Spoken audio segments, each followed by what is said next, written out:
Hello student, good evening. स्वागत है आप सभी का द स्टडी अड्डा पर। तो आज हम अपनी क्लास में चैप्टर 6 लाइंस एंड एंगल्स की एक्सरसाइज 6.2 करेंगे। इससे पहले के एक्सरसाइज 6.1 हम कर चुके हैं और इससे पहले के 5 चैप्टर भी हम कंप्लीट कर चुके हैं। तो आपने पिछले चैप्टर्स कर लिए होंगे ऐसी मैं उम्मीद करता हूँ। अगर नहीं करें तो आप प्लेलिस्ट में जाकर के पिछले चैप्टर्स के वीडियो देख सकते हैं और क्वेश्चन वाइज भी वीडियोज आप चैनल पर जाकर के देख सकते हैं। तो आज की जो क्लास होगी हमारी चैप्टर 6 की एक्सरसाइज 6.2। तो इसके क्वेश्चंस को करेंगे, समझेंगे वन बाय वन। तो पहला क्वेश्चन है, देखिए फर्स्ट क्वेश्चन को देखें। क्वेश्चन आप सभी के सामने, हमें इस डायग्राम में x और y की वैल्यू बतानी है। यहाँ पे x और y, x की वैल्यू क्या होगी और इस y की वैल्यू क्या होगी। सिंपल सा क्वेश्चन है। तो देखिए क्या होगा, ए बी और सी डी दो पैरेलल लाइन है, ये पैरेलल लाइन है। एक ट्रांसवर्सल है जो इसको क्रॉस करता है। अब ट्रांसवर्सल पे यहां पर ये दो एंगल आप देख रहे हो, इन्हें हम कहते हैं लीनियर पेयर। लीनियर पेयर जो इसके एक ही साइड पर है और ये लीनियर पेयर है। इस लाइन के एक ही साइड पर दो एंगल हैं, एक ये और एक ये, और इनका सम होगा 180। तो x plus 50 degree is equal to कितना होगा, 180 डिग्री होगा, क्योंकि ये लीनियर पेयर है। क्या है आपका, लीनियर पेयर है। यहां ब्रैकेट में हम लिख देंगे जो भी रीजन हमने लिया है। तो x की वैल्यू आ जाएगी 180 minus 50 is equal to 130 degree. Clear. तो x की वैल्यू तो इजीली फाइंड आउट यहां से हो गई। अब उसके बाद देखो, ये x और ये y, ये दो हैं अल्टरनेट इंटीरियर एंगल। और पैरेलल लाइंस के अगर कोई ट्रांसवर्सल होता है, पैरेलल लाइन का ट्रांसवर्सल और अल्टरनेट इंटीरियर एंगल, जैसे x और y ये हैं और ये एंगल इस एंगल का, तो इनको अगर मैं a और b कहूं तो x y के इक्वल होगा और a b के इक्वल होगा, और दोनों क्या होंगे, अल्टरनेट इंटीरियर एंगल होंगे। अल्टरनेट इंटीरियर एंगल होंगे। तो यही चीज हमारी यहां पर भी है। तो हम कह सकते हैं x is equal to y, क्योंकि ये क्या है, अल्टरनेट इंटीरियर एंगल है। अल्टरनेट इंटीरियर एंगल, और इस वजह से ये दोनों इक्वल है। तो इसलिए y की वैल्यू भी कितनी हो जाएगी, जो x की थी, x की कितनी थी 130, तो y की वैल्यू भी क्या होगी 130। वैसे हम y की वैल्यू यहां भी बता सकते हैं कि y इज इक्वल टू 130 है, क्योंकि y और ये वाला एंगल वर्टिकली अपोजिट एंगल है। तो हम ये भी कह सकते थे कि y इक्वल टू 130, क्योंकि जो दिया हुआ है वो वर्टिकली अपोजिट एंगल है। Vertically opposite angle, vertically opposite angle सामने दिया हुआ है और उसी के इक्वल इसकी वैल्यू होगी। तो किसी भी तरीके से इसकी वैल्यू हम बता सकते थे। ठीक है, तो ये चीज आ जाएगी। ये क्लियर हुआ। x की वैल्यू भी 130 है और y की वैल्यू भी कितनी है, 130 है। ठीक है, समझ आ गया। नेक्स्ट देखिए, अब इस क्वेश्चन को देखें। ए बी पैरेलल है सी डी के, ए बी पैरेलल है सी डी के, सी डी पैरेलल है ई एफ के। ठीक है, तीनों लाइन एक दूसरे के पैरेलल है। y और z का रेशियो दिया है 3:7। बहुत अच्छा सिंपल सा क्वेश्चन है। अब हमें x की वैल्यू फाइंड करनी है, find the value of x। और यहाँ पर x भी है, y भी है और z भी है, और हमें x की वैल्यू फाइंड करनी है। गिवन है y ratio z is equal to 3:7, ये है। ठीक है, अब इसमें देखो x और y, यहां पर क्या है x और y, ये angle on the same side of transversal. ये ट्रांसवर्सल लाइन है GF और इसी की सेम साइड पर x और y है। तो इसका मतलब x और y का सम कितना होगा, 180, 180 डिग्री, क्योंकि angles on the same side of transversal क्या होते हैं, angles on same side of transversal, और उनका सम 180 होता है। ठीक है, अब इसलिए इनका सम क्या है, 180 है। अब ये चीज यहां ऐसे ही रहने देंगे। अब एक चीज देखो, O और Z इक्वल होंगे। O और Z क्यों इक्वल होंगे, क्योंकि कॉरस्पॉन्डिंग एंगल्स है। O और Z क्या है, कॉरस्पॉन्डिंग एंगल्स है। तो मैं कह सकता हूं एंगल O इक्वल है एंगल Z के। ठीक है, ये कोरेस्पॉन्डिंग एंगल्स है। एक एक स्टेप को समझेंगे ध्यान से। अब y और o को देखो, y और o का सम कितना होगा 180 डिग्री, लीनियर पेयर है, एंगल y और एंगल o, y और एंगल o का सम होगा 180 डिग्री, क्योंकि ये लीनियर पेयर है, लीनियर पेयर्स। और o किसके इक्वल है, z के इक्वल है, तो मैं y plus z equal to 180 लिख दूं, कोई दिक्कत। अब यहां देखो y और z का रेशियो 3:7 है, तो मैं इसको 3a और इसको 7b अगर कहूं, मान लूं कि ये 3 और ये 7 है, तो इसको 3a और इसको 7a इक्वल टू 180 कहूं तो कोई दिक्कत, रेशियो दिए हुए हैं, रेशियो से ही बन जाता है। अब ये हो गया 10a इक्वल टू 180 डिग्री, तो a की वैल्यू आ गई 18 डिग्री, a की वैल्यू आ गई 18 डिग्री, तो इससे y कितना हो जाएगा, y हो जाएगा 3a के इक्वल, यानी 3 इंटू 18 54 डिग्री। ठीक है, z कितना हो जाएगा 7a है, यानी 7 इंटू 18, तो ये कितना हो गया 126 डिग्री। अब z को देखो, z हमें निकालना है, सॉरी x हमें निकालना है, तो y की वैल्यू आ चुकी है 54 और x प्लस y है 180, तो x की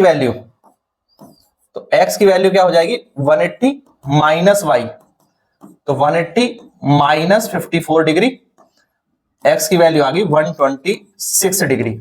यही हमारा आंसर है, यही हमें फाइंड आउट करना था। क्लियर? तो इस तरह से x की वैल्यू आ गई। अब नेक्स्ट क्वेश्चन देखें। अब क्वेश्चन थर्ड है, ए बी पैरेलल है सी डी के, ये पैरेलल है ए बी सी डी के, और ई एफ परपेंडिकुलर है सी डी पर, और G E D is equal to है जी ई डी, ये एंगल 126 डिग्री दिया हुआ है।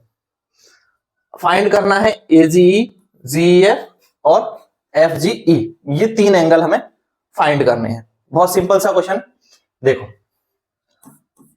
अब एक चीज देखो, यहां पे ये जीईडी जो 126 डिग्री दिया हुआ है, तो पहले इसी को लिख लो, गिवन क्या है, एंगल जीईडी 126 डिग्री, और हमें यहीं पर एक एंगल फाइंड करना है जीईएफ, ये वाला एंगल, जो कि 90 प्लस ये टोटल जीईडी है, तो 90 माइनस होने से ये हमें पता चल जाएगा,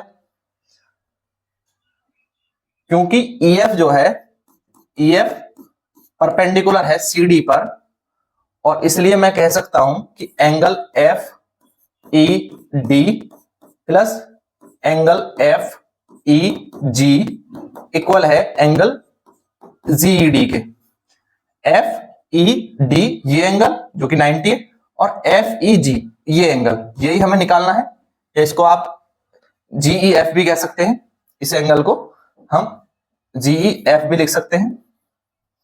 ठीक है, मैं GEF ही लिख देता हूं। देखो, एंगल GEF, यही एंगल हमें फाइंड करना है, और GED कितना है 126, ये दिया है। FED 90 डिग्री है, तो GEF आ जाएगा, क्या आ जाएगा एंगल GEF, ये आ जाएगा 36 डिग्री, 36 डिग्री, 90 माइनस कर दोगे, क्योंकि ये दोनों एंगल यहां पर टोटल बन रहे थे। ठीक है, ये क्लियर है? अब नेक्स्ट देखो, नेक्स्ट हम क्या फाइंड कर सकते हैं। अब ये हमें मिल गया 36 है, ये याद रखना। हमें एक एंगल फाइंड करना है, ये AGE, ये वाला, और ये 126 के इक्वल होगा, क्योंकि अल्टरनेट इंटीरियर एंगल है। ये एंगल 126 है, और ये ट्रांसवर्सल लाइन है, जी क्या है, ट्रांसवर्सल लाइन है, तो AGE इक्वल होगा इस GED के। देखो, because AB is parallel to CD and GE is and G is transversal. G is transversal. Then angle AGE equal होगा एंगल GED के, क्योंकि इस कंडीशन में अल्टरनेट इंटीरियर एंगल इक्वल होते हैं। अल्टरनेट इंटीरियर एंगल क्या होते हैं? इक्वल होते हैं, और ये दोनों अल्टरनेट इंटीरियर एंगल है। क्लियर है? यानी एंगल AGEB कितना आ गया? 126 डिग्री आ गया। 126 डिग्री आ गया। क्लियर? अब हमने ये भी फाइंड कर लिया AGEB। क्या बचा? FGE फाइंड करने के लिए बचा। कौन सा एंगल है FG? ये वाला एंगल है FGE, ये एंगल है। अब यहां देखो, ये आपका 126 डिग्री आ चुका है और ये लीनियर पेयर है, तो लीनियर पेयर का सम कितना होता है? 180 डिग्री। तो एंगल AGE और एंगल FGE का सम 180 डिग्री होगा। नेक्स्ट पे लिखते हैं, angle AGE plus angle FGE का सम कितना होगा? 180 डिग्री होगा, क्योंकि ये लीनियर पेयर है। अब ये लीनियर पेयर है तो ये 126 है, और ये angle FGE is equal to 180 degree है। तो एंगल FGE 126 माइनस कर दोगे तो ये आ जाएगा, कितना आ जाएगा? 54 डिग्री। 54 डिग्री आ जाएगा। FGE की वैल्यू फाइंड हो गई। क्लियर है? तो हमने तीनों एंगल फाइंड कर लिए। देखें एक बार पीछे, यहां पे ध्यान दो। पहले GED दिया था 126, ये दिया है। EF परपेंडिकुलर है इस पर, CD पर, तो हमने 90 माइनस कर दिया तो ये 36 आ गया। ये वाला 36 आ गया यहां पे GEF। उसके बाद मैंने इसको इसके इक्वल रख दिया तो ये 126 आ गया AGE। ये 126 आ गया क्योंकि ये अल्टरनेट इंटीरियर एंगल है दोनों। उसके बाद इन दोनों का सम ले लिया क्योंकि लीनियर पेयर है, तो फिर इसकी वैल्यू हमारी 54 डिग्री आ गई। क्लियर है? इस तरह से कर लेंगे इस क्वेश्चन को, कर सकते हैं हम। अब नेक्स्ट क्वेश्चन देखें। क्वेश्चन क्या है कि PQ पैरेलल है ST के। ये लाइन PQ पैरेलल है ST के। PQR ये एंगल दिया है 110, RST ये एंगल दिया है 130, और हमें फाइंड करना है QRS, ये वाला एंगल फाइंड करना है। यहां एक हिंट भी दी हुई है, draw a line parallel to ST through the point R। इस ST के पैरेलल एक लाइन ड्रॉ करनी है R से जाते हुए इस तरह से, और आप इस लाइन को डिनोट कर दीजिए XY। जो आप चाहें वो कर सकते हैं, मैंने XY किया। ठीक है, ये हमारा कंप्लीट हो गया डायग्राम जैसा कि क्वेश्चन में दिया है। अब आंसर कैसे करेंगे? देखो, सबसे पहले गिवन लिखते हैं। आप गिवन जरूर लिखा करें, इससे आपका एक स्टेप पूरा हो जाता है कि आपको क्या क्या दिया हुआ है। PQR इज इक्वल टू दिया है 110, और एंगल RST दिया हुआ है 130 डिग्री, गिवन दिए। अब यहां पर आओ, ये एंगल PQR और QRX, ये दोनों एंगल, ये angle on the same side of transversal है। ट्रांसवर्सल यहां पर QR है, तो मैं कह सकता हूं बिकॉज PQ पैरेलल थी ST के और ST भी पैरेलल है XY के, तो PQ भी पैरेलल होगा। PQ पैरेलल है ST के, और क्योंकि ST पैरेलल था XY के, हिंट में दिया था, तो ये तीनों आपस में पैरेलल है। और यहां पर ये QR क्या है? QR is a transversal. QR is transversal. अब QR ट्रांसवर्सल है तो angle PQR plus angle QRX is equal to होंगे 180 डिग्री के, क्योंकि angle on the same side of transversal 180 degree होता है उनका sum. Angle on same side of transversal और इनका सम 180 डिग्री होता है। PQR आपको दिया हुआ है 110, तो एंगल QRX आ जाएगा 180 डिग्री में से 110 माइनस हो जाएंगे, angle QRX is equal to 70 degree. तो ये आपका 70 आ गया। ये कितना आ गया? 70। इसी तरह से इन दोनों को हमने देखे 130 प्लस ये कितना होगा? 50 होगा। बस हमें लिखना है क्योंकि ये भी angle on the same side of transversal है, तो इसको भी लिखेंगे। एंगल क्या हो जाएगा, TSR, या आप इसको RST लिख लीजिए, या तो RST plus angle SRY is equal to 180 degree, और ये भी हो गया angles on the same side of transversal, same side of transversal. यहां पे ये दिया है 130 डिग्री, और तो SRY कितना आ जाएगा, 130 180 में से माइनस हो जाएगा, तो एंगल SRY आपका आ जाएगा 50 डिग्री। ये भी आ गया 50 डिग्री। अब बताओ कितना आसान है, 70 और 50, 70 और 50, 120 ये हो गया, तो ये कितना होगा, वैसे तो हम सीधे बता सकते हैं 60 है, क्योंकि इन तीनों का सम कितना होगा 180, तो हम कह सकते हैं क्योंकि ये लीनियर पेयर है ना, एंगल QRX प्लस एंगल कौन सा फाइंड करना है, QRS plus angle SRY is equal to 180 degree होगा, क्योंकि तीनों क्या है, लीनियर पेयर है। ये है लीनियर पेयर, लीनियर पेयर है। अब इन दोनों को उधर ले जाके माइनस कर दो, तो मैं थोड़ा यहां लिख देता हूं, जगह नहीं है, तो 70 plus angle QRS plus 50 degree is equal to 180 degree, और दोनों का सम हो जाएगा 120, और 120 उधर माइनस हो जाएगा, तो ये आ जाएगा 60 डिग्री। ठीक है, आप अपना पूरा स्टेप लिख लेना, मैंने आंसर लिख दिया, ये 60 डिग्री आ जाएगा इस तरह से। क्लियर है, ठीक है, कर लेंगे। अब ये हो गया, समझ आ गया। नेक्स्ट देखें, अब इस क्वेश्चन को देखें, AB पैरेलल है CD के, ये AB पैरेलल है CD के, और APQ ये एंगल 50 डिग्री दिया है APQ, और PRD ये एंगल 127 डिग्री दिया हुआ है। X और Y की वैल्यू फाइंड करनी है, तो X की वैल्यू फाइंड करनी है ये, और Y की वैल्यू फाइंड करनी है यहां पे। ये देखो, सबसे पहले गिवन लिख लो। गिवन क्या है, गिवन है एंगल APQ 50 डिग्री और एंगल PRD 127 डिग्री। अब यहां पे ये देखें कि ये अल्टरनेट इंटीरियर एंगल है, X और 50, APQ और PQR यानी X, तो X angle APQ plus angle PQR, एक सेकंड, इक्वल होंगे, ये सम नहीं करना, यहां पे क्या होगा, इक्वल होगा। ठीक है, इसको दोबारा ही लिख देता हूं, APQ इक्वल होगा एंगल PQR के, क्योंकि ये अल्टरनेट इंटीरियर एंगल है, अल्टरनेट इंटीरियर एंगल। ठीक है,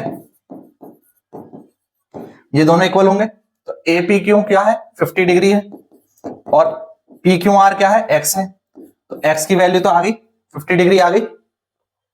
अब यहां पे एक चीज देखो, ये एंगल जो कि RPB है, और ये एंगल जो 127 दिया हुआ है, ये दोनों क्या है, angle on the same side of transversal, transversal PR के एक ही साइड पर है, और इनका सम 180 होगा। तो हम कह सकते हैं कि AB जो कि पैरेलल है CD के, और मैं यहां पर PR को अगर ट्रांसवर्सल मानूं, PR इज ट्रांसवर्सल, ट्रांसवर्सल ये हो ट्रांसवर्सल, तो एंगल BPR ये वाला एंगल, और एंगल PRD दोनों का सम 180 डिग्री होगा, क्योंकि angle on the same side of transversal का सम 180 होता है, angle on same side of transversal. Clear है, तो BPR हमें निकालना है, एंगल BPR हमें निकालना है, और ये 127 डिग्री है इज इक्वल टू 180 डिग्री, तो एंगल BPR आ जाएगा 53 डिग्री, 53 डिग्री, तो ये आपका 53 आ गया। अब इन तीनों का सम 180 होगा, लीनियर पेयर बन रहा है यहां पे, AB is straight line, because AB is straight line, AB is straight line,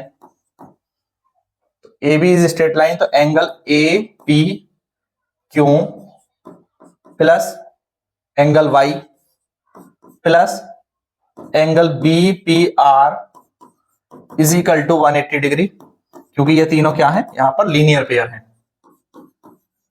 एक ही लाइन पर बने हुए कौन है, तो इनका सम 180 डिग्री हो जाएगा एक साइड में। तो APQ 50 डिग्री दिया है, Y हमें निकालना है, ये 53 आया था, इक्वल टू 180 डिग्री, दोनों का सम 103 हो जाएगा, 103 वहां माइनस होगा, तो Y की वैल्यू कितनी आ जाएगी, 77 डिग्री आ जाएगी, 77 डिग्री आपका आंसर होगा। तो x की वैल्यू आई थी 50 और y की आ गई 77, यही दोनों फाइंड करने थे, x और y, और दोनों हमारे क्लियर हो चुके हैं। क्लियर है, ठीक है, समझ गए, कर लेंगे अब इसको, कोई दिक्कत इसमें। अब नेक्स्ट क्वेश्चन को देखें। अब देखें इस क्वेश्चन को, इस क्वेश्चन में P, Q और RS दो मिरर हैं जो एक दूसरे के पैरेलल रखे गए हैं, ठीक है। अब यहां से A भी स्ट्राइक करती है इस पे, फिर PQ पर B पे स्ट्राइक करने के बाद फिर ये आती है यहाँ BC, फिर ये RS पे स्ट्राइक करती है, फिर जाती है CD, और प्रूफ करना है कि AB पैरेलल है CD के, प्रूफ करना है AB पैरेलल है CD के।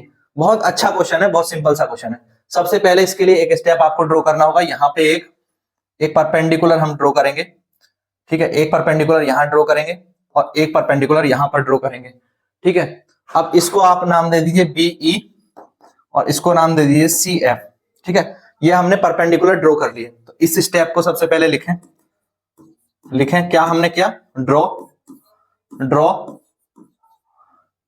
PQ पर एक परपेंडिकुलर हमने ड्रॉ किया है, PQ पर एक परपेंडिकुलर ड्रॉ किया है BE, और दूसरा हमने RS पर परपेंडिकुलर ड्रॉ किया है, RS पर CF, दो परपेंडिकुलर ड्रॉ कर लिए।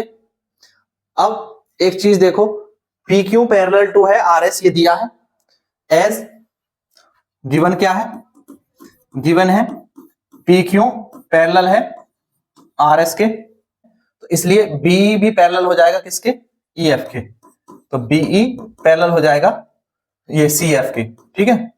ये सिंपल सी बात है, क्योंकि अगर ये पैरेलल थे तो इसके परपेंडिकुलर भी पैरेलल होंगे, जब ये लाइनें पैरेलल है तो इनके परपेंडिकुलर क्या होंगे, पैरेलल होंगे, इसमें कोई दिक्कत नहीं है, ठीक है।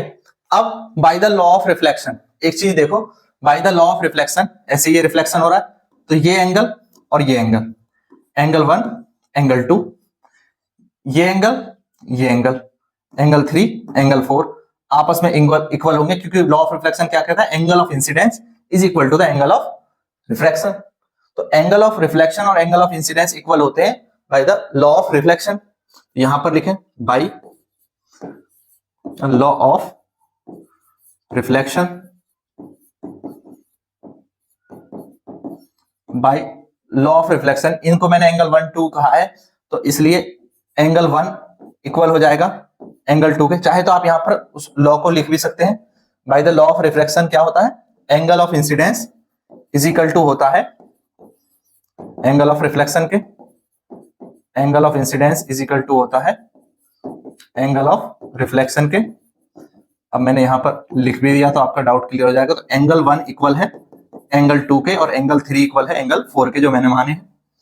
ये चीज क्लियर होगी, एंगल 1 इक्वल है एंगल 2 के और एंगल 3 इक्वल है एंगल 4 के। अब क्योंकि BE पैरेलल है CF के, तो BE पैरेलल है CF के, तो ये 2 और 3 ये लाइन पैरेलल है, ये लाइन पैरेलल है, तो ये दोनों अल्टरनेट इंटीरियर एंगल हुए जो इक्वल है। 2 और 3 क्या होंगे, अल्टरनेट इंटीरियर एंगल होंगे और इक्वल होंगे,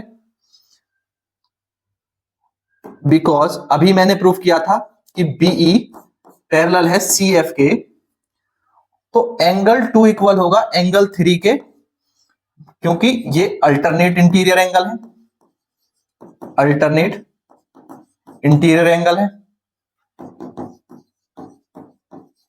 जब आपका BC क्या हो जा रहा है, यहां पे ट्रांसवर्सल हो जा रहा है, BC ये ट्रांसवर्सल हो जा रहा है, चाहे तो यहां पर लिख दीजिए BC इज ट्रांसवर्सल, तो यही जगह बना करके आप बीच में लिख सकते हैं BC इज ट्रांसवर्सल, तो 2 और 3 इक्वल है। अब 2 और 3 इक्वल है। अब एक चीज देखो, 1 2 के इक्वल है, 2 3 के इक्वल है और 3 4 के इक्वल है। तो यहां पर एक चीज समझ में आ रही है कि चारों एंगल आपस में इक्वल है। इन इक्वेशन से, इक्वेशन 1 2 और 3 से अगर मैं देखूं तो एक बात क्लियर हो रही है, 1 2 के इक्वल है, 2 3 के इक्वल है और 3 4 के इक्वल है। तो सारे एंगल क्या है, 1 2 3 4 आपस में इक्वल है। तो बाई, या कह सकते हैं from equation 1, from 1 2 and 3 we can say angle 1 equal to 2, angle 2 and 3 and 4, 1 2 3 4 क्या है, इक्वल है। अब एक चीज देखो, इस हिसाब से जब 2 इक्वल टू 3 है तो मैं इसमें 1 ऐड कर दूं और इसमें 4 ऐड कर दूं, क्योंकि है तो सारे एक्चुअल में इक्वल ही। तो इसको मैं अगर इस तरह से लिख दूं, ये वाली इक्वेशन को 2 में 1 ऐड कर दूं और इधर 3 में 4 ऐड करके लिख दूं, तो भी कोई फर्क नहीं पड़ेगा, क्योंकि 1 और 4 बराबर है, क्योंकि दोनों पर मैंने इक्वल वैल्यू ऐड की है। यहां पर देख लो 1 और 4 इक्वल ही है। अब जब मैं ऐसा लिख देता हूं तो 1 और 2 मिलके हो जाते हैं एंगल ABC, 1 और 2 मिलके हो जाते हैं एंगल ABC, और 3 और 4 मिलके हो जाते हैं BCD। ये मैंने ऐसा क्यों लिखा अभी देखें। ABC टोटल जो एंगल है ये वाला, ये AB है और ये ABC टोटल एंगल है, ये CD है, ये BCD टोटल एंगल है, और ये इसके अल्टरनेट इंटीरियर एंगल हैं। जब AB और CD पैरेलल होंगे तो अल्टरनेट एंगल इक्वल होंगे और BC ट्रांसवर्सल होगा। सो हम कह सकते हैं ये इक्वल आए तो AB जो है पैरेलल है CD के, तभी तो हम कह सकते हैं, क्योंकि ये पैरेलल हुए तभी ये अल्टरनेट इंटीरियर एंगल इक्वल आए ना। अल्टरनेट इंटीरियर एंगल क्या आए, इक्वल आए, अल्टरनेट इंटीरियर एंगल है, और ये इक्वल आए तो AB पैरेलल है CD के और BC is transversal, BC is transversal. यही हमें प्रूव करना था।